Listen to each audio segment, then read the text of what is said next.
beautiful day, a little windy, and water is mute.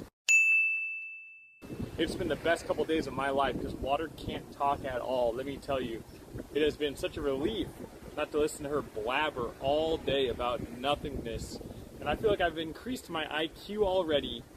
It's been a great day. So today's the day. If anyone would like to one guy water and really piss her off, today's the one day you can do it because she can't talk back to you, baby. Water, you're balding. But no I need to have lower caffeine, so I'm scared for a matcha.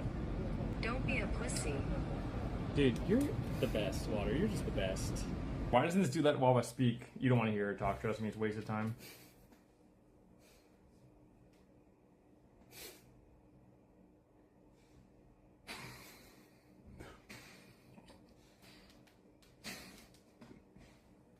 Wow, damn.